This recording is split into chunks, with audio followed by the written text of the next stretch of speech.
नमस्कार दोस्तों, मैं आप सभी का अपने YouTube चैनल स्पाई ट्यूटोरियल में स्वागत करता हूं। उम्मीद करता हूं आप लोगों की तैयारी बहुत ही अच्छी चल रही होगी। जैसा कि पिछले सेशन में हम लोगों ने गॉस लॉ के बारे में डिस्कस किया था, कैसे किसी भी चार्ज के कारण हम इलेक्ट्रिक फील्ड निकालते हैं, गॉसियन सरफेस क्या होता है, वो सब डिस्कस कर लिया था।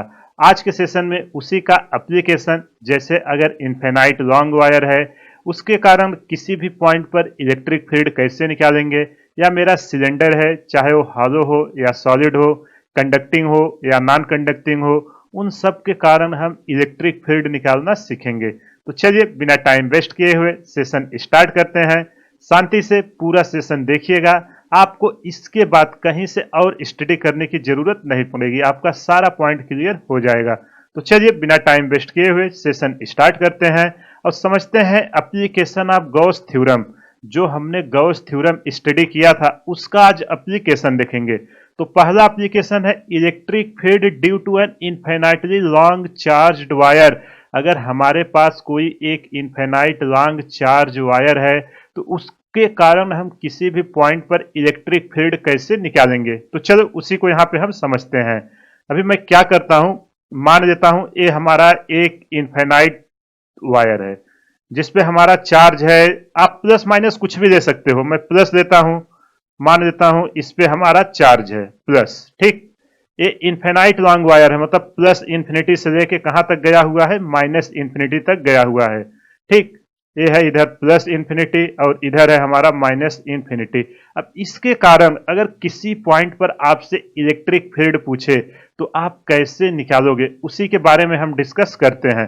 तो हमने यहाँ पे जो जो किया पहले हम यहाँ पे लिखते चलते हैं ताकि आपको कोई भी प्रॉब्लम ना हो। देखो ये पहला एप्लीकेशन है, सब कुछ मैं लिख रहा हूँ, इसके बाद सिलेंडर आएगा वो आप समझ जाओगे। तो हमने क्या किया, सबसे पहले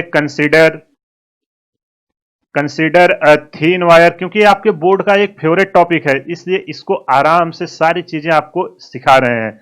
अच्छे से देखिए, सारी चीजें समझ में आ जाएंगी। Wire, consider a thin wire, ये हमारा कैसा है, consider a thin infinitely long wire है ना, कंसीडर अ थीन इनफिनाइटली, जो अनंत तक फैला हुआ है, इनफिनाइटली लॉन्ग वायर।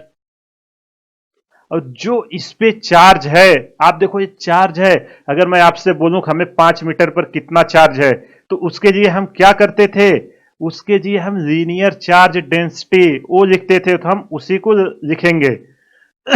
इस पे क्या है, uniform charge, uniform linear charge density, हर जगह समान है, यूनिफॉर्म लीनियर चार्ज डेंसिटी। इसको हम चार्ज डेंसिटी को कैसे लिखते थे, लैम्डा से, इसी से लिखते थे ना। और लैम्डा की वैल्यू क्या होती थी, अगर आपको याद होगा मैंने एक पूरा सेशन लिया था लीनियर, वॉल्यूम और सरफेस, उसी सब का आज यहाँ यूज करने का टाइम आ गया है। तो ये बोलता है टोटल चार्ज कितना है और आप जितने लेंथ पे एज्यूम कर रहे हो उतने से डिवाइड कर दो तो आपको पर यूनिट का आ जाता है। यहां तक बताओ कुछ भी डाउट है, इस पे जो लीनियर चार्ज डेंसिटी है कितना है, लैम्डा। अब हम क्या करते हैं, अगर हमें किसी पॉइंट पर इलेक्ट्रिक फील्ड चाहिए, इसके चारों तरफ क्या हो रहा होगा आप बताओ, इधर इलेक्ट्रिक फील्ड आ रही होगी, इधर भी इलेक्ट्रिक फील्ड आ रही होगी, ऐसे हर तरफ इलेक्ट्रिक फील्ड जा रही होगी कि नहीं। और सब जैसे जैसे दूर जाएंगे वैसे वैसे इसकी इंटेंसिटी कम होती जाएगी। ये सब के बारे में आप ऑलरेडी सारी चीजें सीख चुके हैं। बताओ यहां तक कुछ भी डाउट है। और जो ये हमारी इलेक्ट्रिक फील्ड है वो हर जगह समान है, तो इसके बाद हमारा क्या आया है, ई वेक्टर, जो हमारा इलेक्ट्रिक फील्ड है उसको हम डायरेक्ट लिख रहे हैं इज लाइन चार्ज। ये डायरेक्ट हमारा किधर है, line charge directed radially outwards, directed radially outwards. देखो इससे रेडियली आउटवर्ड्स आ रही है कि नहीं। अगर आप सरफेस मानोगे, याद है ना गॉस लॉ क्या होता था, सरफेस से रेडियली आउटवर्ड्स आता था, वही हमने ये किया है। और यहाँ पे हमारा जो ई है वो सेम है हर पॉइंट के लिए। अब हम क्या करते हैं, अब इसके कारण किसी का मन किया कि भाई एक काम करो, हमको यहाँ पे बता दो कि चार्ज इलेक्ट्रिक फील्ड अगर हम इस एक्सिस से, जो हमारा है यहाँ से आर दूरी पर, ये जो हम पॉइंट रखे हैं, यहां से r दूरी पर हमारा इलेक्ट्रिक फील्ड कितना आएगा, यही हमारा टारगेट है कैलकुलेट करना। तो उसी को हमने यहां किया है एट डिस्टेंस r। अब आप बताओ यहां पे निकालना है, क्या करोगे, गॉस लॉ का यूज आया कि नहीं। At distance r we want to calculate, क्या कैलकुलेट करना चाहते हैं, जो एग्जाम में आपसे पूछेगा electric field, we want to calculate electric field. अब आप बताओ यहां तक समझ में आया कि नहीं। मैंने वर्ड के फॉर्म में, देखो यार ये आपके बोर्ड में बार बार आता है, इसलिए मैं इसको पूरा लिख रहा हूं ताकि आप समझ सको। अब आप बताओ ये हमारा चार्ज है, इसके कारण यहां पे अगर हमको चाहिए इलेक्ट्रिक फील्ड, तो हम क्या करेंगे, अगर इस चार्ज को हमें क्या चाहिए, इसको हमें एक चार्ज के कारण इसको अंदर लाना होगा, है कि नहीं। और अंदर लाने के लिए हम क्या करते थे, गॉसियन सरफेस, याद है कि नहीं। तो अगर हमें इलेक्ट्रिक फील्ड चाहिए तो हम इसको क्या करेंगे, एक इमेजिनरी गॉसियन सरफेस लेंगे जिससे वो चार्ज हमारा उसके अंदर आ जाए। तो यहां से हम किसकी एंट्री कराएंगे, गॉसियन सरफेस की। अब आप बताओ हमारा गॉसियन सरफेस कैसा होगा, जो इस चार्ज्ड वायर को कवर कर सके और ये उसके अंदर आए, ये चार्ज्ड वायर, और हम आर पे कैलकुलेट कर सकें। तो हमारा गॉसियन सरफेस कैसा होना चाहिए, हमने पिछले सेशन में डिस्कस किया था, सिमेट्री होना चाहिए। और क्या होना चाहिए, चार्ज उसके अंदर होना चाहिए, चार्ज से वो पास नहीं करना चाहिए। तो अगर इसको हर जगह पे कवर करना है तो कौन सा सबसे बेस्ट शेप होगा जो इसको कवर कर सके, तो जो हमारा सिलेंड्रिकल शेप होगा एट, देखो ऐसे ही क्वेश्चन करने हैं आपको, आएगा यही सब स्टेप आपको रखने हैं, कैसा भी क्वेश्चन पूछेगा ना आप आसानी से कर दोगे। एट एवरीवेयर ऑन सरफेस, देखो इसके सरफेस पर जो हमारा गॉसियन सरफेस होता है उस पे जो हमारा इलेक्ट्रिक फील्ड होता है वो सेम होता है हर जगह पर। तो हम क्या माने कि हर जगह पर हमारा सेम हो, तो जो सबसे बेस्ट है हमारा वो है सिलेंडर। अगर हम यहाँ पे सिलेंडर को रखेंगे तो वो हमारे पूरे को कवर कर देगा। तो चलो हम यहाँ पे एक इमेजिनरी सिलेंडर बनाते हैं, ब्लैक कलर दे दें, चलो ब्लैक कलर इसको दे देते हैं। ये है हमारा एक इमेजिनरी सिलेंडर। कुछ नहीं, एकदम आसान हो गया है, कुछ नहीं करना है। अब आपको इस सिलेंडर से कितना फ्लक्स बाहर आएगा आप बताओ, इसके कारण यहां पे आपको गॉस लॉ लगाना है। और इस इमेजिनरी सिलेंडर की लेंथ हम मान लेते हैं कितनी है, स्मॉल एल। बताओ कुछ भी डाउट है तो आप बताना, समझ में आया कि नहीं। हमने जिस दूरी पर पूछा था वहां पे एक पॉइंट माना और उसको अपने गॉसियन सरफेस के अंदर ला दिए। अब देखो जो भी इलेक्ट्रिक फील्ड हमारा जा रहा है, इसके सिलेंडर के कितने सरफेस हुए, तीन सरफेस हुए, एक है रेडियली ऊपर वाला, एक है नीचे वाला, और एक इसका कर्व सरफेस। याद है ना, पिछले में हमने क्वेश्चन किए थे, आपका पेन है देखो दिख रहा है कैमरे में, ये इसका टॉप, ये इसका बॉटम और ये इसका कर्व सरफेस। तो इन सब से अगर चार्ज हमारा अंदर है, हमारी इलेक्ट्रिक फील्ड लाइन इसी डायरेक्शन में आ रही है कि नहीं, जो हमारा जनरेट कर रहा है। अब इसको हम नाम दे देते हैं क्या, इसको मैं नाम दे देता हूं सरफेस 1, नीचे वाले को सरफेस 2 और एक कर्व सरफेस को सरफेस 3।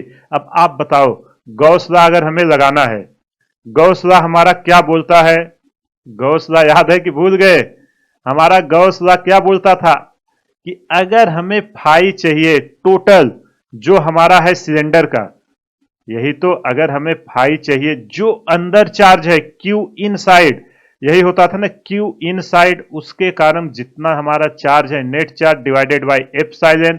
और अगर एक से ज्यादा सरफेस है, छोटे छोटे एरिया को हमने मिला के बनाया है, तो हमारा क्या होता था, cyclic integral E into D A.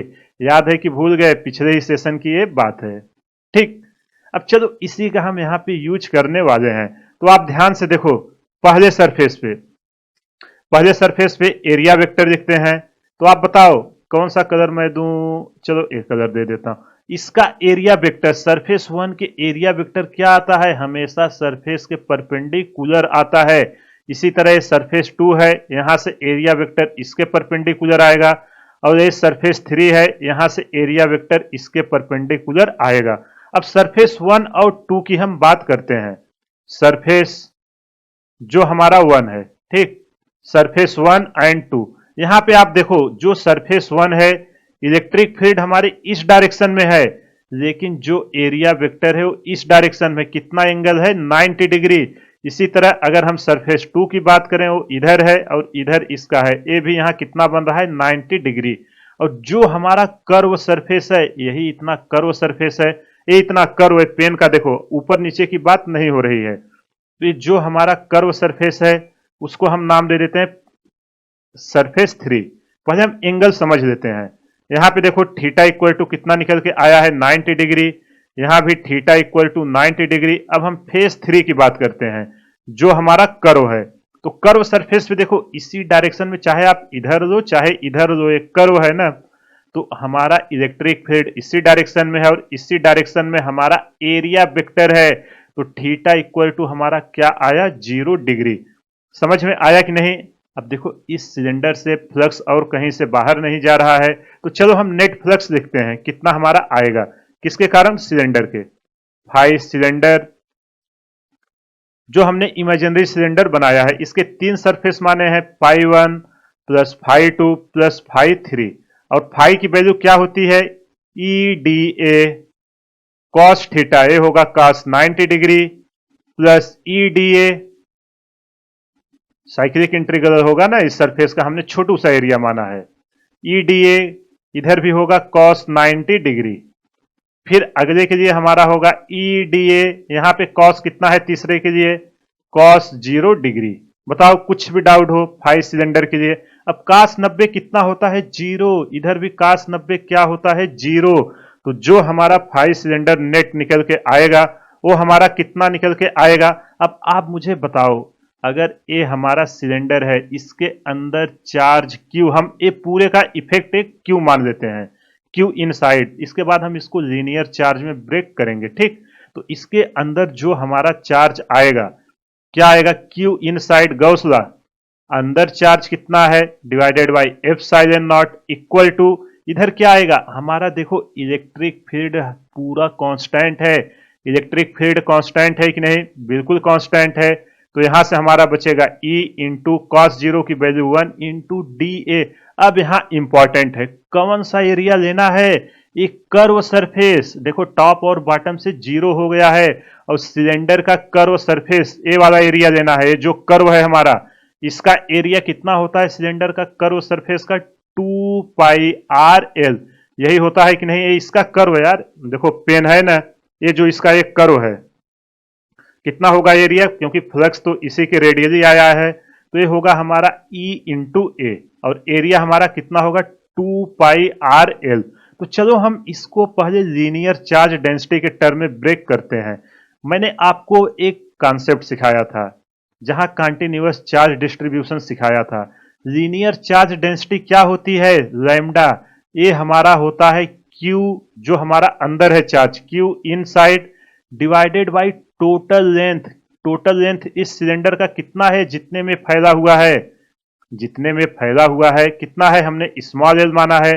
तो यहां से हमें क्यू इनसाइड की वैल्यू चाहिए, क्यू इनसाइड इक्वल टू हमारा कितना आ जाएगा लैम्डा इंटू एल। लैम्डा क्या है, लीनियर चार्ज डेंसिटी। तो यहां वैल्यू रखते हैं lambda L into epsilon equal to E. Area कितना है कर्व सरफेस का सिलेंडर का 2 पाई आर एल। यहां से देखो एल से एल कैंसिल हो गया, हमें क्या चाहिए ई चाहिए। तो इलेक्ट्रिक फील्ड अगर आर डिस्टेंस पे चाहिए तो हमारा क्या निकल के आएगा lambda by 2 pi R into epsilon, यही निकल के आएगा कि नहीं। ये आपके बोर्ड में कई बार एकदम बेसिक सा प्रूफ करने को दे देता है कि बताइए कितना चार्ज होगा इस वायर के कारण आर डिस्टेंस पे। अब हमसे आर दे के कितने भी डिस्टेंस पे पूछे और कैसे प्रूफ करना है समझ में आ गया कि नहीं। हमें एक गॉसियन सरफेस लेना है, उसके कारण फ्लक्स कहां कहां से जा रहा है सबको ऐड कर दीजिए। इसके बाद लीनियर चार्ज डेंसिटी था, हमें पता है लीनियर चार्ज डेंसिटी का फार्मूला, उसको मैंने यहाँ अप्लाई किया और इलेक्ट्रिक फील्ड हमको पता चल गया। यहां से जो हमारा इलेक्ट्रिक फील्ड आया वो देखो लैम्डा हमारा कांस्टेंट है चार्ज पर यूनिट लेंथ 2 पाई कांस्टेंट है, एप्सिलॉन नॉट। ये सारी चीजें हम ना, देखो आज जितनी भी बातें कर रहे हैं सब एयर या वैक्यूम के लिए ही बातें हो रही हैं। तो ई वो इनवर्सली प्रोपोर्शनल 1/r आ रहा है। यहां से आप फील के साथ भी समझ सकते हो, ये केबल है जो आपका है इसके जितना पास रहोगे उतना ज्यादा इलेक्ट्रिक फील्ड आएगा, जितना दूर जाते जाओगे इलेक्ट्रिक फील्ड की इंटेंसिटी कम होती चली जाएगी। तो चलिए इसका हम ग्राफ प्लॉट करते हैं और देखते हैं कि कैसे बनेगा। तो इस एक्सिस पे हम ले लेते हैं E और इधर ले लेते हैं R। इधर है हमारा E वेक्टर और ये है हमारा R डिस्टेंस, इलेक्ट्रिक फील्ड और R वर्सेस। तो यहाँ पे जो हमारा आएगा, जब R हमारा कम रहेगा तो ये मैक्सिमम रहेगा। जैसे जैसे R हम इंक्रीज करते जाएंगे वैसे वैसे हमारा इलेक्ट्रिक फील्ड कम होते चला जाएगा। E इनवर्सली प्रोपोर्शनल 1/R के एक ग्राफ है। देखो R स्क्वायर नहीं है, इसके पहले पॉइंट चार्ज पे हम करते थे, वहां पे क्या आता था 1/R स्क्वायर। इस चीज को आप यहाँ पे याद रखना, इनवर्सली प्रोपोर्शनल 1/R है। इस पे क्वेश्चन कई बार पूछे गए हैं। समझ में आया कि नहीं वायर के कारण हम कैसे निकालेंगे? आई होप आपको ये समझ में आ गया होगा। चलो अब अगला टॉपिक सिलेंडर पे चलते हैं। अब समझते हैं electric field due to a infinitely long cylinder, कि कोई अनंत तक हमारा सिलेंडर फैला हुआ है, उसके कारण हम इलेक्ट्रिक फील्ड कैसे निकालेंगे उसके बारे में हम डिस्कस करते हैं। कॉन्सेप्ट सेम रहने वाला है। अब देखो इसमें जो मैंने तीन लिखा है, solid conducting cylinder, hollow conducting cylinder, hollow non conducting cylinder, और एक क्या बचता है सॉलिड नॉन कंडक्टिंग सिलेंडर, उसकी हम अलग से डिस्कस करेंगे। इन तीनों का केस सेम होता है, आपको पता होगा। देखो हॉलो कंडक्टिंग में यहां पे पहले मैं आपको दिखा देता हूं। अगर मेरा हॉलो कंडक्टिंग या हॉलो नॉन कंडक्टिंग सिलेंडर है, आपको पता है इसमें क्या होगा, हॉलो कंडक्टिंग और नॉन कंडक्टिंग, ठीक। ये तो बीच में पूरा खोखला है, बीच में खोखला है कि नहीं सिलेंडर, तो जो इसके चार्ज आएंगे वो चार्ज हमारा कहां पे आएंगे? ये ऐसे ही तो कुछ हॉलो सिलेंडर हमारा होगा।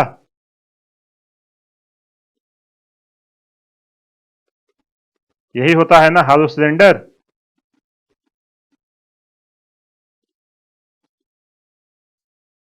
ये ऐसे हमारा हॉलो है, मतलब ये बीच में हमारा देखो केवल ए पोर्शन है, बाकी बीच में हमारा खाली है। एक कंडक्टिंग और नॉन कंडक्टिंग दोनों के लिए हम बात कर रहे हैं। तो जो यहाँ पे चार्ज हमारा डिस्ट्रीब्यूशन होगा, आप बताओ वो चार्ज डिस्ट्रीब्यूशन हमारा कहाँ पे होगा? अगर हम इस पे चार्ज डिस्ट्रीब्यूशन करें, ये तो केवल इसके सरफेस पे ही आएगा। हाँ सर, ये तो हमें समझ में आ गया, क्योंकि हॉलो है, अंदर तो कुछ है नहीं, जो भी डिस्ट्रीब्यूशन होगा वो तो उसके बाहर ही जाएगा। तो इन दोनों का हम एक साथ करेंगे। लेकिन सर आपने सॉलिड कंडक्टिंग का कैसे ले लिया? वो तो अंदर उसके डालोगे अंदर भी चार्ज रहेगा, तो उसको हम समझते हैं, वही इंपॉर्टेंट है। यहाँ कोई डाउट नहीं हुआ होगा कि इन दोनों को हम एक साथ क्यों कर रहे हैं। अब प्रॉब्लम आया इस सॉलिड कंडक्टिंग सिलेंडर, इसके बारे में समझते हैं। तो देखो जो हमारा सॉलिड कंडक्टिंग सिलेंडर है ना, अगर कोई भी हमारा कंडक्टिंग मेटल हो, तो कंडक्टिंग मेटल की एक प्रॉपर्टीज होती है, जो उसके चार्जेस होते हैं वो हमारा कहां पे जाते हैं? ये हमारा एक मान लेते हैं कंडक्टिंग सिलेंडर है, ठीक। ये हमारा एक कंडक्टिंग सिलेंडर है। अब यहां पे जैसे ही चार्ज आएगा, तो चार्ज हमेशा जो होगा इसके किधर जाएंगे? इसके सरफेस की तरफ जाएंगे, हमेशा हमेशा सरफेस की तरफ रिसाइड होंगे। ये मेटल की एक प्रॉपर्टी होती है, इसको याद रख लेना। यहां पे मैं लिख देता हूं, इसीलिए सबको एक साथ इन तीनों को लिया है। इन मेटल, मेटल में क्या होता है, मेटल में जो हमारा कंडक्टिंग है, मेटल में या सिलेंडर में चार्ज, चार्ज ऑलवेज किधर जाता है? Always reside, always reside to surface, हमेशा उस सरफेस की तरफ जाएगा, अंदर नहीं रहेगा। रिसाइड टू सरफेस अंडर कौन से कंडीशन में? Under electrostatic condition. और इलेक्ट्रोस्टैटिक कंडीशन क्या होती है? ये मैंने आपको लेक्चर 1 में ही बताया था, आपको पता होगा। इलेक्ट्रोस्टैटिक कंडीशन समझ में आया कि नहीं? इसलिए हम इन तीनों को एक साथ स्टडी करेंगे। आप कोई भी एक सीखिए, कुछ भी इन तीनों में से पूछे, सबका एक साथ रहने वाला है। बताओ पहले समझ में आया कि नहीं? क्यों? क्योंकि इन तीनों में, यहां पे मैं नोट लिख रहा हूं, in all three cases, in three cases जो हमने ऊपर लिया है, जो हमारा चार्ज है, इन थ्री केसेस चार्ज हमारा कहां पे जा रहा है? चार्ज हमारा, ये हमारा सॉलिड है, इसको कर देना, ये हमारा सॉलिड सिलेंडर है। इन तीनों केसेस में जो हमारा चार्ज है वो हमारा जा रहा है सरफेस पर। और सरफेस चार्ज डेंसिटी आपको पता होगा, मैंने एक टर्म बताया था, यहाँ पे देखो लीनियर चार्ज डेंसिटी लैम्डा था, यहाँ पे surface charge density, surface charge density को हम सिग्मा से लिखते हैं, जिसकी वैल्यू होती है चार्ज पर यूनिट एरिया। मतलब अगर हमारा ए पूरा एरिया है ए मीटर स्क्वायर, तो पर यूनिट एरिया कितना चार्ज जा रहा है, तो total charge divided by area, उसको हम बोलते हैं सरफेस चार्ज डेंसिटी। और एरिया कौन सा है, सरफेस एरिया। समझ में आया कि नहीं, जिस सरफेस से चार्ज हमारा है, जिस पे लोकेटेड है। इन सब चीजों के बारे में हमने डिटेल में ऑलरेडी डिस्कस कर चुके हैं। अब चलो इसका हम एक एक करके सॉल्व करना शुरू करते हैं, ठीक है, इन तीनों के लिए। तो चलो हम अपना एक सिलेंडर बनाते हैं, और ये सब हमारा क्या है, इनफाइनाइट लॉन्ग सिलेंडर है, अनंत तक सिलेंडर गए हुए हैं। तो चलो यहां पे मैं सिलेंडर एक बनाता हूं। ये सिलेंडर हमारा कहां तक गया हुआ है, अनंत तक। ये सब अपने वर्ड में लिख लोगे ना, कि हमने एक सिलेंडर दिया जो अनंत तक फैला हुआ है, इस पे सरफेस चार्ज डेंसिटी सिग्मा है। अब इसका लेंथ तो अनंत है, तो और इस पे जो चार्ज डिस्ट्रीब्यूशन है वो आप निगेटिव भी ले सकते हो, निगेटिव से लाइन अंदर आएगी इलेक्ट्रिक फील्ड की, वो भी सही है। लेकिन पॉजिटिव लेके आपके बुक और इन सब में दिया हुआ है, तो मैं इसलिए वही सब लेके कर रहा हूं ताकि कोई कंफ्यूजन ना हो। ऐसा मत समझना केवल पॉजिटिव के लिए हो रहा है, इसलिए मैं आपको ये सब बता रहा हूं। अब इस सिलेंडर के सरफेस पर एक चार्ज ऐसे बिखरे हुए हैं, और ये कहां से कहां तक जा रहा है, प्लस इंफिनिटी से लेके माइनस इंफिनिटी तक जा रहा है। आपको बोल रहा है इस सिलेंडर के कारण अगर हमें आर दूरी पर कहीं इलेक्ट्रिक फील्ड निकालनी हो तो हम उसको कैसे निकालेंगे, उसी के बारे में हम डिस्कस करेंगे। ये हमारा सरफेस चार्ज डेंसिटी है, ठीक है, समझ में आया कि नहीं। इसमें हम क्यों नहीं कर रहे हैं ऊपर नीचे, क्योंकि अनंत तक गया है, हमको पता ही नहीं। तो चलो ये रहा इसका एक्सिस, हम एनालिसिस करना शुरू करते हैं। अब देखो यार, इसके दो केस होंगे, होंगे कि नहीं। अगर कोई सिलेंडर का हम इसके एक्सिस से चलना शुरू करें, तो इसके एक्सिस से जब हम चलेंगे तो इसके दो केस आएंगे जो इलेक्ट्रिक फील्ड। एक तो होगा इसके अंदर वाला फील्ड, होगा कि नहीं, इसके अंदर। इसके अंदर क्या होगा आप बताओ मुझे, जो इसके एक अंदर आएगा, मैं मान लेता हूं अंदर कहीं यहां पे आर पूछा है, और कहा हो सकता है एक सरफेस से बाहर आर। तो देखो अंदर तो कोई चार्ज ही नहीं है, जब अंदर कोई चार्ज नहीं है तो क्या कोई इलेक्ट्रिक फील्ड आएगी, नहीं आएगी, वो जीरो आएगी। तो जो हमारा आएगा वो बाहर की तरफ आएगा, और जीरो कैसे आएगा उसको हम प्रूफ करके देखेंगे। तो एक एक करके हम शुरू करते हैं। पहले हम किसका लेते हैं, पहले हम लेते हैं पहला कंडीशन इनसाइड साइड, जो हमारा अंदर का है, सरफेस के अंदर की बात। पहले हम अंदर की बात करेंगे, फिर हम बाहर जाएंगे। और इस सिलेंडर का रेडियस हम मान लेते हैं कितना है, कैपिटल आर, ठीक। यहां से आर दूरी पर हमको चाहिए इलेक्ट्रिक फील्ड। तो क्या करेंगे, ये जो है इनसाइड में हमारा जो आर है ये कैपिटल आर से कम है। तो आप देखो यहाँ पे आर डिस्टेंस पे हमें क्या चाहिए, इलेक्ट्रिक फील्ड चाहिए कि नहीं।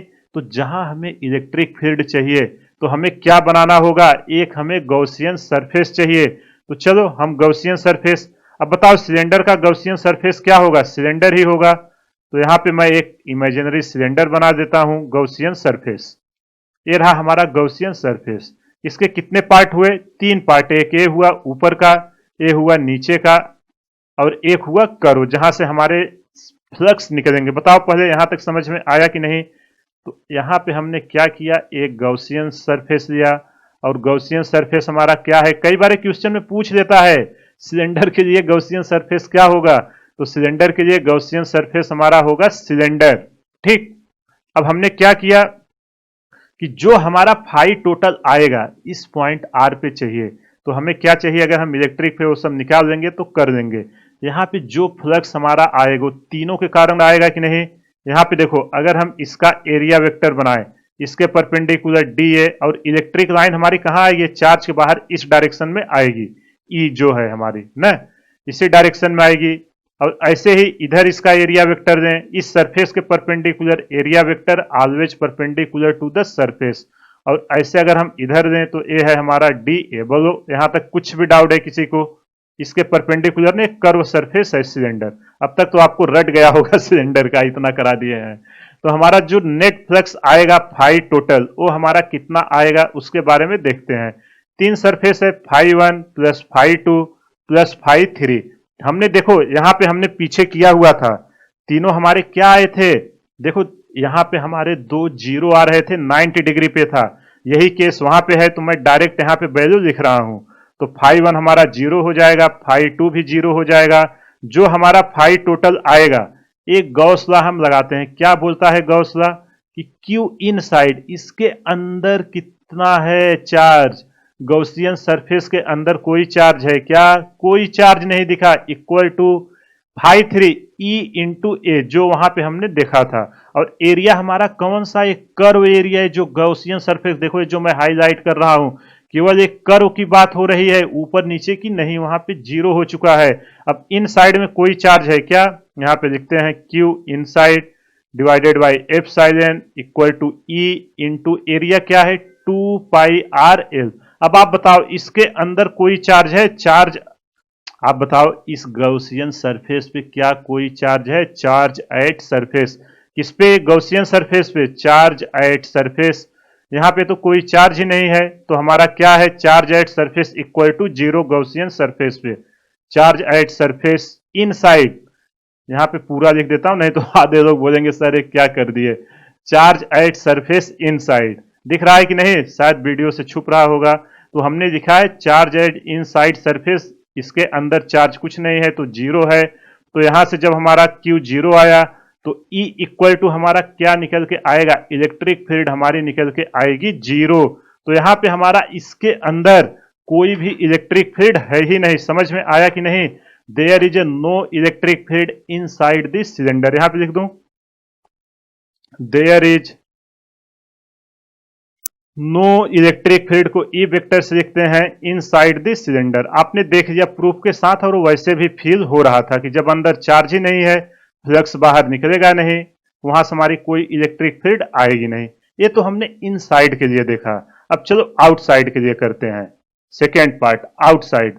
आउटसाइड में हमारा क्या होगा? आउटसाइड में जो है सारा प्रोसेस सेम होगा। अब आपको समझ में आया कि नहीं गाउस लॉ कैसे लगाना है? जो हमारा आर है वो आर ग्रेटर देन आर है। तो चलो हम सिलेंडर को फिर से बनाते हैं। ये रहा हमारा इनफिनाइट सिलेंडर, यही है ना? ये है हमारा अनंत तक फैला हुआ सिलेंडर। ठीक, अच्छे से समझिएगा, क्योंकि क्वेश्चन आएगा ना, आराम से आप इसको कर दोगे, कुछ भी आपको डाउट नहीं होगा। ये रहा इसका एक्सिस, और सिलेंडर हमारा कहां से कहां तक है? माइनस इनफिनाइट से, सॉरी प्लस इनफिनाइट से माइनस इनफिनाइट तक। और इसके सरफेस पर जो चार्ज है वो हमारा surface charge density. Surface charge density को हम किससे लिखते हैं? सिग्मा से। Sigma equal to charge divided by area. Surface density हमारा होता है चार्ज पर यूनिट एरिया। बोलो समझ में आया कि नहीं? अब हमारा जो आर मैंने लिया, हम मान लेते हैं हमको इस पॉइंट पर चाहिए इलेक्ट्रिक फील्ड। तो हम क्या करेंगे? कैसे हम निकालेंगे? कोई हमारे पास तो जुआ है नहीं। अगर ये पॉइंट चार्ज होता तो हम निकाल लेते। अब इसके कारण हम कैसे निकालेंगे? तो कुछ नहीं, हम एक फिर से गॉसियन सरफेस बनाते हैं। तो इसके लिए हमारा क्या होगा? Gaussian surface. चलो लाओ गॉस जी को। चलो गॉस भाई आ गए हैं। देखो गॉस लॉ से कितना आसान हो गया चीजें निकालना। और चार्ज को ऐसा लेना है कि इसके अंदर आ जाए। ये देखो, ये सिलेंडर है, तो इसका गॉसियन सरफेस क्या होगा? सिलेंडर, जो यहां पे मैं बना रहा हूं। समझ में आया कि नहीं? और इस सिलेंडर का जो हमारा यहां से यहां रेडियस तो कैपिटल आर था, और जो यहां से यहां पे पूछा हुआ है, ये हमारा क्या है? Small R. और इस इमेजिनरी सिलेंडर की लेंथ हम ले लेते हैं स्मॉल एल। बोलो किसी को कुछ भी डाउट? अब आप मुझे बताओ, इसके कितने सरफेस हैं? एक तो ये सरफेस है ना?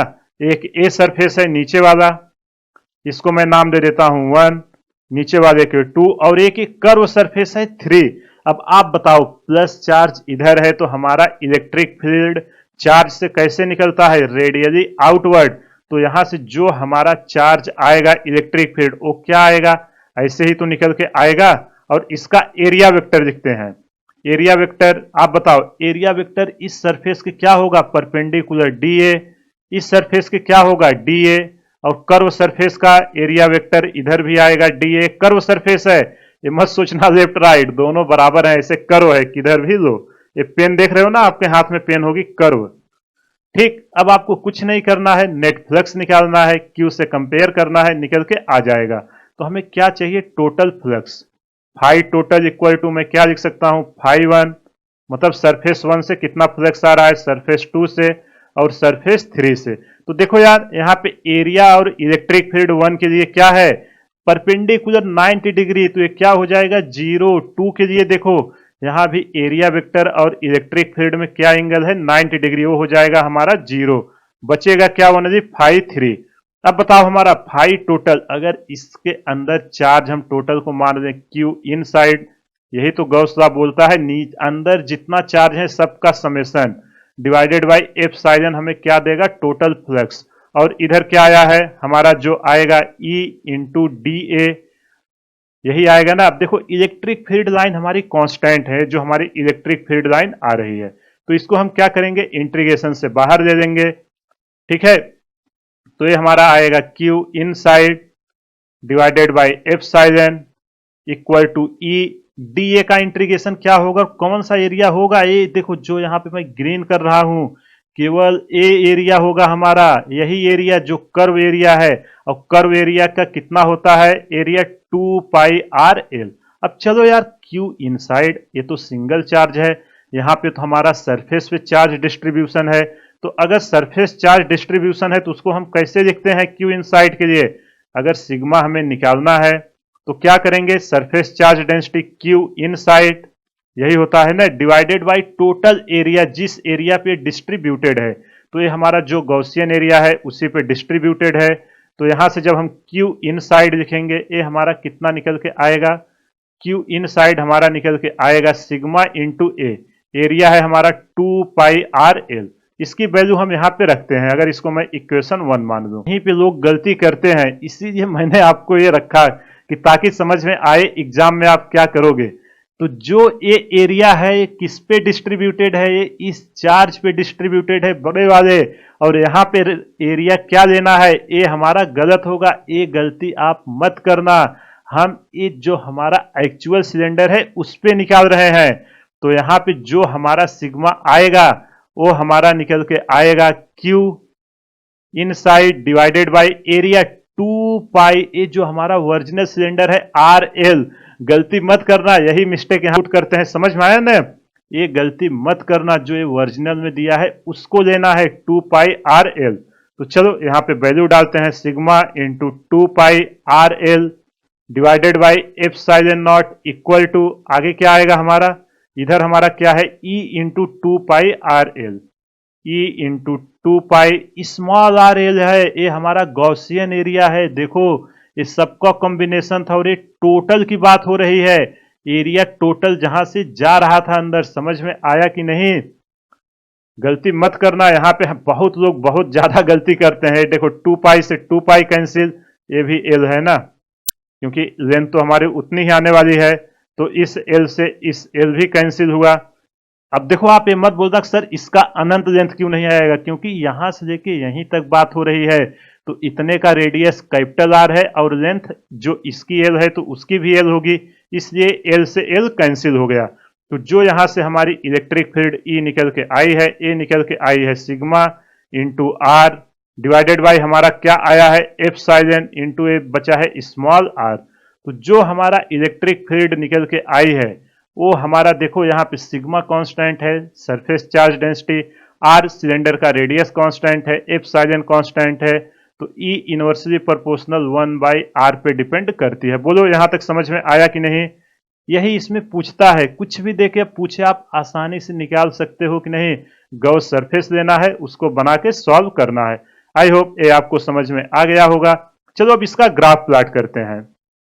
यहां पे मैं एक इमेजिनरी सिलेंडर दे रहा हूं, ये एक्चुअल नहीं है, इमेजिनरी, ठीक, ये है हमारा एक इमेजिनरी सिलेंडर जिसपे मुझे ग्राफ प्लॉट करना है, किसके वर्सेस किसके, ई वर्सेस आर पे, कि कैसे हमारी वैल्यू चेंज हो रही है, ई वर्सेस आर। आप देखना जे या नेट में ना कई बार ये पूछ लिया जाता है, और इसको अच्छे से समझ लो, अभी ये समझ लोगे ना स्पेयर हम डिस्कस करेंगे एकदम आराम से चीजें होंगी। तो चलो ग्राफ प्लॉट करते हैं। देखो यहाँ पे आर इक्वल टू क्या है कैपिटल आर, ये है हमारा एक्सिस 0, इधर हमारा क्या है इनसाइड और इधर हमारी क्या है आउटसाइड, ठीक। और ये हमने तीनों केस जो है सबके लिए सेम होने वाला है। तो चलो हम इसका ग्राफ प्लॉट करते हैं। तो देखो अंदर हमारा क्या था, इसके बाहर चार्ज डिस्ट्रीब्यूटेड थे ना, तो चार्ज हम बाहर कर देते हैं। यहां देखो आपको फील भी आएगा चीजें देख के, ग्राफ इसीलिए प्लॉट किए जाते हैं कि आपको दिखे। तो जो इसके अंदर था देखो सरफेस तक तो क्या आया है, जीरो, अंदर कुछ भी नहीं है। फिर अचानक से क्या होगा, वैल्यू हमारी इंक्रीज होगी, इंक्रीज होगी, एकदम हाईएस्ट पॉइंट पे जाएगी। उसके बाद हम जैसे जैसे डिस्टेंस यहां से दूर जाना शुरू करेंगे, इलेक्ट्रिक फील्ड की इंटेंसिटी क्या होगी, कम होना शुरू हो जाएगी। और इसका ग्राफ कैसे आएगा, ई इनवर्सली प्रोपोर्शनल 1/r। और यहां पे क्या आएगा, इसका ई मैक्सिमम। और ई मैक्स की वैल्यू कितनी आएगी, ई मैक्स अगर हमको निकालना है तो r इक्वल टू आर होता है कि नहीं, sigma R divided by epsilon. अब r हम कहां पे आ गए, कैपिटल R, तो r बाई आर। तो जो हमारा मैक्सिमम इलेक्ट्रिक फील्ड निकल के आई है वो निकल के आई है सिग्मा बाई एप्सिलॉन नॉट। समझ में आया कि नहीं, ये है हमारी इसकी मैक्सिमम। और ये कहां पे होगा, यहां सरफेस पे होगा, कितना होगा, सिग्मा बाई एप्सिलॉन नॉट। बोलो समझ में आया कि नहीं। अगर आपसे सिलेंडर के बारे में पूछे, या तो सॉलिड कंडक्टिंग सिलेंडर बोले, या हालो कंडक्टिंग सिलेंडर, या हालो नॉन कंडक्टिंग सिलेंडर, आप बना लोगे कि नहीं, एकदम आसानी से आप उसको कर लोगे। और इन तीनों को हम क्यों एक साथ करते हैं, क्योंकि चार्ज हमारा तीनों का सरफेस पे डिस्ट्रीब्यूटेड रहता है, ठीक है।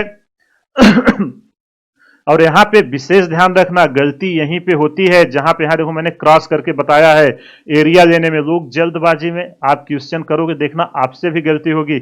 इस बात को याद रखना, इस एरिया को इस एरिया से कैंसिल कर देते हैं, इधर टोटल है, इधर हम डिवाइड किए हैं जो उसका इंटीग्रेशन लेके, और ये सब कैसे जीरो हुआ पता है ना। आई होप आपको समझ में आ गया होगा। अब चलो हम अगला टॉपिक लेते हैं, क्या है, solid non conducting cylinder or wire. देखो जो हम सिलेंडर बोलते हैं बेसिकली वही तो वायर भी होता है। वायर हमारा कैसा होता है, सिलेंडर के शेप में। तो अब हम इसको डिस्कस करते हैं। अब देखो जो यहाँ पे हमारा चार्ज डिस्ट्रीब्यूटेड रहेगा, नॉन कंडक्टिंग है, यहाँ पे पूरे ओलूम में डिस्ट्रीब्यूटेड रहेगा, अलग नहीं रहेगा। जो यहाँ हमारा चार्ज रहेगा, कहाँ पे रहेगा, चार्ज इन होल ओलूम। अगर आपने वो दोनों समझा है, कुछ नहीं है, एकदम बेसिक बेसिक चीजें हैं, कॉन्सेप्ट वही लगाना है, छोटे छोटे कैलकुलेशन है, गॉस सरफेस बना के सारे क्वेश्चन सॉल्व करने हैं। और ये हमारा ओलूम चार्ज डेंसिटी को हम किससे लिखते थे, रो से। रो इक्वल टू क्या होता था, charge per unit volume, total charge divided by total volume. समझ में आया कि नहीं, आई होप आपको ये चीजें समझ में आ गई होंगी। चलो अब इसके बारे में हम डिस्कस करना शुरू करते हैं। क्या करें, पहले बताओ वो दोनों क्लियर हुआ कि नहीं। और ये सब आप एक बार खुद से डिराइव करना, खुद से ट्राई करना, क्योंकि खुद से नहीं करोगे तो एग्जाम में नहीं कर पाओगे, ठीक। चलो यहां इसको हम सॉल्व करते हैं। ये मान लेते हैं हमारा एक infinite solid non conducting cylinder है, जो प्लस इनफाइनाइट से लेके माइनस इनफाइनाइट तक फैला हुआ है। अब इसमें चार्ज हमारा कैसे डिस्ट्रीब्यूटेड है, चार्ज हमारा इसके अंदर पूरा बैठा हुआ है, इसके अंदर, मतलब ओलूम में। ओलूम क्या होता है, जैसे एक कटोरा है ना, या सिलेंडर एक खाली है, उसमें गैस भरते हैं तो भर जाती है ना, तो ऐसे ये सिलेंडर है, मानो इसमें हमने पूरा चार्ज भर के रख दिया है, जो कि हमारा नॉन कंडक्टिंग सिलेंडर है, ठीक। समझ में आया कि नहीं। अब आपको बताना है कि आर दूरी पर इस पे कितना इलेक्ट्रिक फील्ड आएगा इस एक्सिस से, और ये कहां से कहां तक है, इंफिनिटी से लेके माइनस इंफिनिटी तक। अब इसके भी दो केस आएंगे कि नहीं। देखो या तो एक मैं इस पॉइंट की बात करूं, इसके अंदर क्या है, या तो इसके बाहर क्या है कि नहीं, पॉसिबल तो दोनों है। तो चलो हम पहले अंदर की बात करते हैं। पहले होता है ना, पहले अपना देखने का अंदर का, फिर बाहर देखने का। तो चलो हम वही शुरू करते हैं। पहले हमें स्मॉल आर देखते हैं, जो हमें इस एक्सिस से चाहिए, स्मॉल आर दूरी पर उसको करते हैं। और इस बने वाले सिलेंडर की रेडियस मान लेते हैं कितना है, कैपिटल आर। तो चलो शुरू करते हैं। अभी देखो आपको सारा चीजें पता है, अब सब कुछ मैं फटाफट लिखूंगा। इन साइड की बात हम कर रहे हैं, तो हमारा आर क्या है, कैपिटल आर से छोटा है। अब हमें क्या करना है, एक गॉसियन सरफेस लेना है, समझे ना। और गॉसियन कैसा आएगा, सिलेंडर आएगा। तो चलो यहां पे मैं इसका गॉसियन सरफेस लेता हूं, ब्लैक कलर देता हूं। इसका गॉसियन सरफेस यही तो होगा, इसको कौन कवर करेगा, इसको एक सिलेंडर कवर करेगा, है कि नहीं। ये रहा इसका सिलेंडर। आई होप आपको ये समझ में आ गया होगा। इस छोटे से सिलेंडर का रेडियस आर है, और इसका लेंथ कितना ले लेते हैं, छोटू सा है तो स्मॉल एल। बोलो कुछ भी डाउट। अब देखो इसके 3 सरफेस हुए जो मैं कलर कर रहा हूं। एक ऊपर का हुआ, इसको नाम 1 देते हैं, नीचे का हुआ 2, और एक इसका कर्व सरफेस हुआ 3। बोलो यहां तक कुछ भी डाउट। जो हम पहले कहानी करते आए हैं वही हम करेंगे। अब हमको क्या निकालना है, बस जहां पे सरफेस था यहाँ पे ओलुम चार्ज आ जाएगा, कुछ भी चेंजेस नहीं होंगे। तो चलो हम शुरू करते हैं। अगर हमें नेट फ्लक्स चाहिए फाई टोटल, तो हमारे कितने सरफेस हैं इसके सिलेंडर के जो हमने गॉसियन लिया है, phi 1 plus phi 2 plus phi 3। अब यहाँ पे आप देखो जो इसका एरिया वेक्टर आएगा वो क्या होगा, इसके परपेंडिकुलर डी ए, इधर आएगा इसके परपेंडिकुलर डी ए, और इधर भी इसके परपेंडिकुलर डी ए। और इलेक्ट्रिक फील्ड हमारी किधर जाएगी, इलेक्ट्रिक फील्ड अगर ये हमारा चार्ज है तो उससे रेडियली आउटवर्ड जाएगी कि नहीं। इलेक्ट्रिक फील्ड हमारी कुछ ऐसे आएगी, और ये हमारी क्या है, सेम इलेक्ट्रिक फील्ड है, सेम इंटेंसिटी से। जैसे जैसे दूर जाएंगे वैसे वैसे कम होती चली जाएगी। तो आप देखो सरफेस 1 पे इलेक्ट्रिक फील्ड और इसके बीच 90 डिग्री है, तो ये हमारा क्या हो जाएगा, 0। 2 के बीच इलेक्ट्रिक फील्ड और एरिया के बीच एंगल कितना है, 90 डिग्री, ए हो जाएगा 0। और ये फाई 3 के बीच हमारा देखो डी ए और इलेक्ट्रिक फील्ड दोनों सेम डायरेक्शन में है, तो हमारा जो इलेक्ट्रिक फील्ड है उसके बीच एंगल कितना है, 0। तो यहां से मैं फाई टोटल अगर इसके अंदर नेट चार्ज मैं क्यू इनसाइड मान बोल दूं, Q inside divided by epsilon not, ये तो हमारा दोनों 0 हो गया है। क्या निकल के आएगा तीसरे के लिए, ई इंटू डी ए, यही आएगा कि नहीं। अगर हम इसका सम करें पूरा सरफेस इंटीग्रल तो क्या निकल के आएगा, Q inside divided by epsilon not into electric field और एरिया आएगा। अब इसका ये एरिया लेना है जो इमेजिनरी सरफेस है। अब उसके पहले हम ओलुम चार्ज डेंसिटी निकालते हैं। आप बताओ ओलुम चार्ज डेंसिटी हमारा क्या होगा, ओलुम हो इक्वल टू क्यू इनसाइड, यही होगा ना, क्यू इनसाइड डिवाइडेड बाय ओलुम। मतलब इस ओलुम में हमारे कितने चार्ज बैठे हुए हैं। तो यहां से हमारा कितने चार्ज बैठे हुए हैं, इसका एरिया क्या होगा, इसकी हाइट एल है, रेडियस है स्मॉल आर, तो हमारा निकल के आएगा क्यू इनसाइड, यही आएगा ना, Q inside divided by pi R square L. यहां से हम क्यू इनसाइड की वैल्यू क्या बोल देंगे, क्यू इनसाइड की जगह हम rho into pi R square L लिखेंगे कि नहीं, लिखेंगे बिल्कुल, ये हमारी अंदर की बातें हो रही हैं। तो चलो क्यू इनसाइड की जगह हम rho into pi R square L divided by epsilon equal to E into area. Area हमारा इधर कौन सा एरिया है, इधर हमारा ये कर्व एरिया है, तो उसकी हम बात करते हैं, कितना आएगा 2 पाई आर एल। यहां तक कुछ भी डाउट हो तो बोलो, एक मिनट, यहां कैपिटल नहीं है स्मॉल है, ठीक, 2 पाई आर स्क्वायर एल। यहां तक अगर कुछ भी डाउट है तो आप बोलो। अब चलो इसको सॉल्व करते हैं। पाई से पाई कैंसिल हुआ, एक आर से एक आर जाएगा, एल से एल कैंसिल हुआ, ई इनसाइड ये हमारा कितना निकल के आएगा, जो हमारा ई इनसाइड आएगा इसको हम अरेंज करते हैं। ई हमारा निकल के आएगा, देखो इधर बचा है रो, एक बचा है स्मॉल आर, इधर बचा है 2 इंटू एप्सिलॉन नॉट, और कुछ बचा है, नहीं नहीं और कुछ नहीं बचा है। यहाँ पे देखो इलेक्ट्रिक फील्ड हमारा रेडियस के डायरेक्टली प्रोपोर्शनल है। ये आपसे जेई और नीट में डायरेक्ट क्वेश्चन ऑलरेडी पूछे गए हैं, इसको आप याद रखना। तो जब हमारा आर, अब हम आर इंक्रीज करना शुरू किए, आर 0 से लेके हम कहां तक जाएंगे, सरफेस तक, वहां तक तो यही वैल्यू रहने वाली है। तो जो हमारा क्यू इनसाइड है, देखो इसकी आप फील लीजिए, जब हम यहां से आर इंक्रीज करेंगे तो इसके अंदर ज्यादा चार्ज आएगा कि नहीं, सिलेंडर के चार्ज हमारा ज्यादा आएगा। जब ज्यादा चार्ज आएगा तो इलेक्ट्रिक फील्ड भी तो ज्यादा आएगी। वही तो बोल रहा है, जैसे जैसे आप दूर जाओगे वैसे वैसे आपकी इलेक्ट्रिक फील्ड क्या होगी, इंक्रीज होगी। बोलो अंदर का कुछ भी डाउट है, अगर जो आपको ना समझ में आया हो, आई होप आपको ये चीजें समझ में आ गई होंगी। अगर कहीं भी कुछ भी डाउट है, वीडियो को पॉज करिए, एक बार फिर से देखिए, सारा डाउट क्लियर हो जाएगा। चलिए अगला देखते हैं इसके आउटसाइड का। अभी हमने कहां की बातें की, इसके अंदर की, अब इसके बाहर की करते हैं। सेकेंड, जब हमारा आउटसाइड, अगर हमारा जो चार्ज है वो कहां पे है, आउटसाइड है, आर ग्रेटर देन आर, ठीक, सारा कॉन्सेप्ट सेम रहने वाला है, कुछ है नहीं। तो चलो मैं फटाफट इसको करता हूं। समझ में आ गया है कि नहीं आपको? ये है हमारा infinite non conducting solid cylinder, इसकी रेडियस है कैपिटल आर, ए माइनस इनफाइनाइट से प्लस इनफाइनाइट तक गया हुआ है। ठीक, अब यहां पे हमें इस सरफेस के बाहर पूछ रहा है और इसके अंदर जो पूरे चार्ज हैं, इसके ओलुम में पूरे चार्ज ऐसे भरे हुए हैं। ठीक, कुछ भी डाउट है तो बोलना। इसके अंदर पूरे चार्ज हमारे यहां से ऐसे भरे हुए हैं। अब यहां से जो हमारी आर की वैल्यू है, इसके सरफेस से कहीं बाहर मान लेते हैं, यहां पे हमसे इलेक्ट्रिक फील्ड पूछ रहा है। अब इसको हम कैसे करेंगे? ये कौन सी कंडीशन है? R greater than are.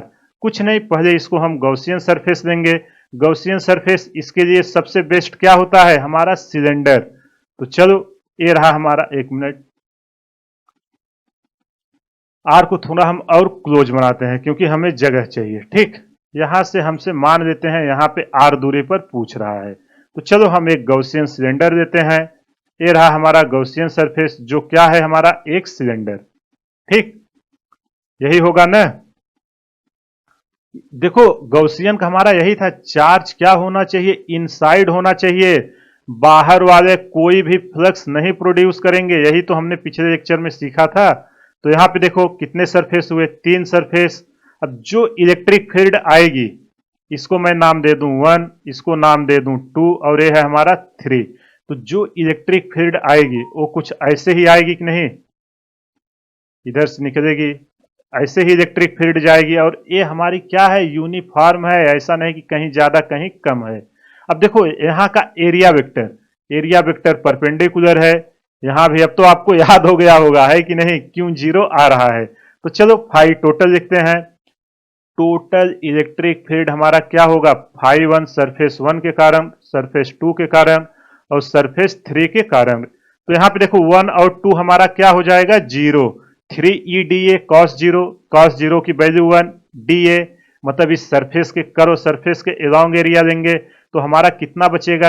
e into ए। तो इसको हम डायरेक्ट लिखते हैं। क्यों? क्योंकि यहाँ ऑलरेडी वो सब हमने लिखा हुआ है। आपको ये देखो, यही पूरा यहाँ पे कर रहे हैं। ठीक, तो यहाँ पे हमारा क्या आएगा? Q inside. गॉस लॉ तो यही बोलता है, अगर टोटल फ्लक्स निकालना है इस सिलेंडर के अंदर, total charge divided by epsilon equal to E into A. ये कौन सा एरिया है? ये कर्व एरिया। ठीक है, अब Q इनसाइड हमारा कितना आया है? देखो हमने यहां वैल्यू निकाली थी, उसकी डायरेक्ट यहां पे मैं वैल्यू पुट करूं? बोलो, आप सोचो और जवाब दो, इसलिए मैं पूछ रहा हूं। इसको हम नहीं पुट कर सकते। क्यों? क्योंकि वहां गॉसियन सरफेस हमने अंदर माना था, इतने में कितना वॉल्यूम में चार्ज था।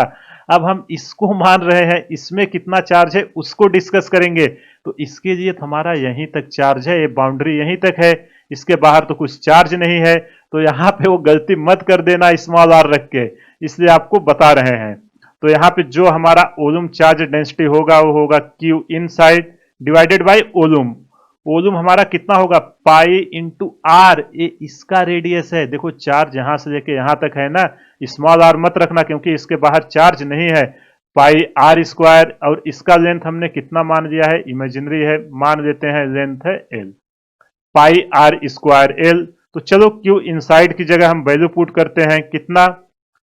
रो into pi R square into L divided by epsilon not equal to E into area कितनी है कर्व सरफेस की? 2 पाई स्मॉल आर एल। यहां से हम सॉल्व करते हैं। देखो पाई से पाई कैंसिल होगा, एक एल से एक एल जाएगा। जो हमारा नेट इलेक्ट्रिक फील्ड आएगी वो हमारी कितनी आएगी? इधर देखो रो बचा है, कैपिटल आर का स्क्वायर डिवाइडेड बाई, इधर क्या बचेगा?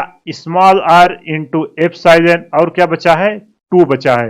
यही आया, एक बार चेक कर लो। रो आर स्क्वायर सही है, ई टू 2r इंटू एप्सिलॉन बिल्कुल सही है।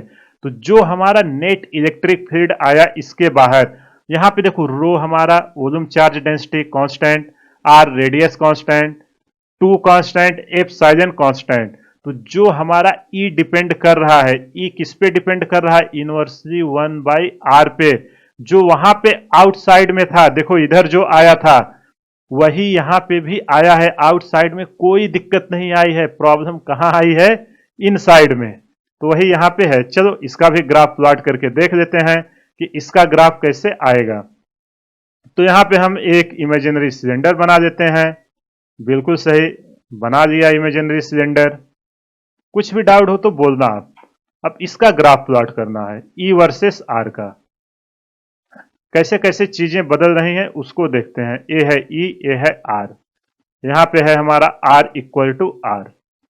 ठीक, अब आप बताओ, जब हम अंदर से चलना शुरू किए तो ई हमारा डायरेक्टली प्रोपोर्शनल आर है, मतलब सरफेस तक हमारी चार्ज क्या हो रही है, सरफेस तक हमारी इलेक्ट्रिक फील्ड इंक्रीज हो रही है, ई इनवर्सली प्रोपोर्शनल आर। इसके बाद एक मैक्सिमम वैल्यू पे जा रही है, फिर क्या हो रही है, ई इनवर्सली प्रोपोर्शनल आर के टर्म में क्या हो रही है, घटना शुरू हो जा रही है। तो ये रहा इसका ग्राफ। अगर एग्जाम में आपसे पूछे तो ये देख के बता सकते हो कि नहीं, एकदम आराम से। अगर इसका मैक्सिमम वैल्यू पूछे तो यहाँ पे r इक्वल टू आर रख देना और आपको वैल्यू मिल जाएगी। ई मैक्स अगर आपसे पूछे, मैक्सिमम कहाँ पे है, इसके सरफेस पे है, और इसके अंदर जो चार्ज है वो अंदर डिस्ट्रीब्यूटेड है। वहां पे क्या था, चार्ज केवल सरफेस पे था। समझ में आया कि नहीं? आई होप आपको समझ में आ गया होगा। अगर कहीं भी कुछ भी डाउट है, वीडियो को पॉज करिए, एक बार फिर से देखिए, सारा डाउट क्लियर हो जाएगा।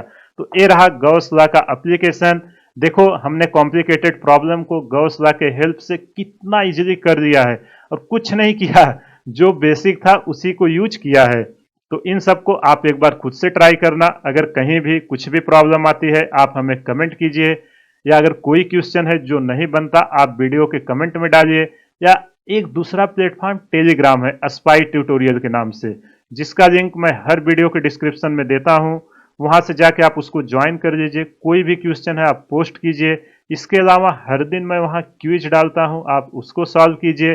और जो कुछ मैं यहाँ डिस्कस करता हूं, सेशन समाप्त होने के बाद वहां पे मैं इसका नोट पोस्ट करता हूं, तो आप इसको भी डाउनलोड करके अपना खुद का नोट्स प्रिपेयर कर सकते हो। तो ये रहा आज का सेशन। कमेंट करके जरूर बताना वीडियो आपको कैसा लगा, क्योंकि जब तक आप लोग फीडबैक नहीं दोगे हमको नहीं पता चलेगा कि हमें और क्या इंप्रूव करने की जरूरत है। और अगर आप फिजिक्स हमारे चैनल से स्टडी कर रहे हैं, बेफिक्र होकर स्टडी कीजिए, क्योंकि मैं आपको गारंटी दे रहा हूं एग्जाम में सारे क्वेश्चन हमारे नोट से ही आएंगे। चाहे आपका बोर्ड का एग्जाम हो, चाहे आपका जेई का हो, चाहे आपका नीट का हो। और आपको पता होगा अभी जो मैंने क्लास 11th का जितना टॉपिक लिया था, जो जेई और नीट के हुए थे, उसके सारे क्वेश्चन मेरे नोट से ही आए हैं। आपको यकीन ना हो तो एक बार जाके प्लेलिस्ट में देख लेना। और फिर से मैं बोल रहा हूँ आएगा, क्योंकि यार मैं एक भी टॉपिक स्किप ही नहीं करता। और यहाँ पे आपको पता है कॉन्सेप्ट सिखाया जाता है, न कि रट्टा मरवाया जाता। आप कॉन्सेप्ट सीखिए, कुछ भी क्वेश्चन होगा बेसिक स्ट्रांग रहेगा, आप उसको आसानी से कर दोगे। तो चलिए इसी के साथ आज का सेशन समाप्त करते हैं। मिलते हैं अगले सेशन में। तब तक आप रिवाइज करें, ज्यादा से ज्यादा क्वेश्चन प्रैक्टिस करें, हमारे चैनल को शेयर करें, सब्सक्राइब करें व लाइक करें। Thank you.